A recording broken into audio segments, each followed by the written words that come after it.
Sa pagitan ng bundok at dagat, may isang lugar na tila nakatago sa ingay ng mundo.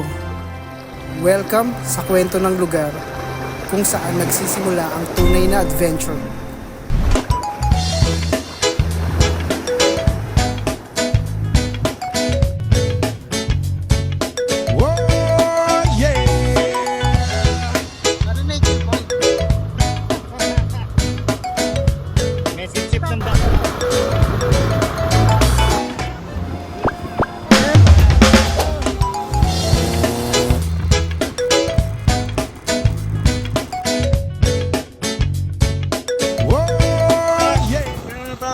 Dragon dito sa Riyadh. Maliit na dito yun. Ito ang real. Hindi lang siya lugar, kundi karanasan. Malayo sa traffic, deadlines at paulit-ulit na routine. Walang hassle, walang pressure, tahimik at presko. Yo, what's up? Ito ako ngayon sa Real Quezon. Sorry dito, pwede magmotor na nakaubad.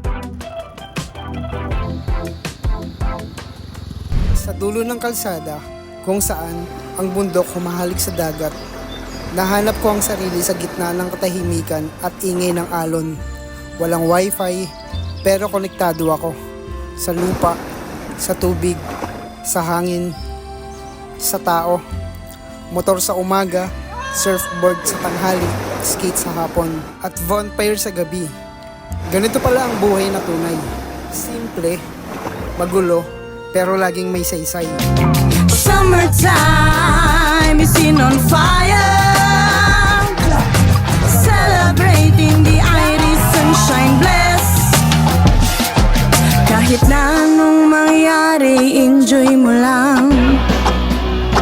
Sa panahon ng tag-araw, tayo magsaya at magsayaw sa kainitan ng araw. Ito ang buwan ng bakasyon, meron na bang plano o misyon? Kung wala, ito ang aming suwisyon. Mag-time first ka muna kung ikaw man ay alipin ng korporasyon. Malabo man na ikay magkaroon ng milyon, hayaan mo na lang yun, tayong solusyon. Bigyan mo na lang ng oras ng sarili mo at mag-relax, mag-isip-isip, getaway trip. Kaya ito ang aming payo, markahan mo ng kalendaryo. Tayo ay dadayo dun sa may kabilang ibayo, kung saan may tubig alak, doon ka may engganyo. Gamot sa taong pagod dahil sa kanyang trabaho. Ay! Vitamin C, walang ganun kahit sa mercury. Kahit wag ka Hindi mo kami sa beach.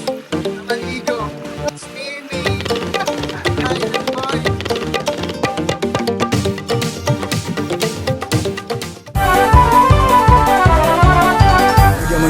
walks ang yung surfboard, higpitan ng leash, pati na ang suot mong board short. Okay lang kahit wala ng rash guard, basta merong sunblock o lotion. Tara na sa ocean, paddle na sa middle and catch the perfect wave. Sorbon stow kapag nakapag-ride ka habang merong suot ka na shade. Hey! Safe na safe ang Biglang di ko inaasahan sa lugar na akala ko'y para lang sa paglalakbay. Real Quezon, naging reunion spot, mga tropang matagal na di nakasalamuha. Dito lang dito mga kaibigan. Guys, dito ba tayo sa Bulaglagan? Alright. So ikaw nag-cut nito, kayo naghalo technically, right?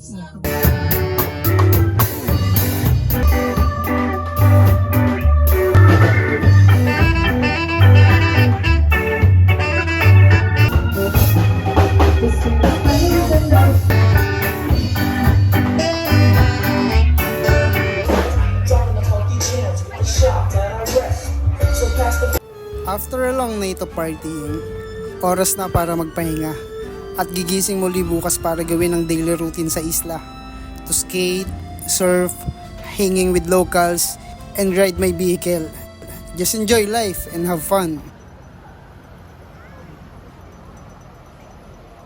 Gusto ko silang tangali niyan. Parang muna ako dito. Titignan mo yung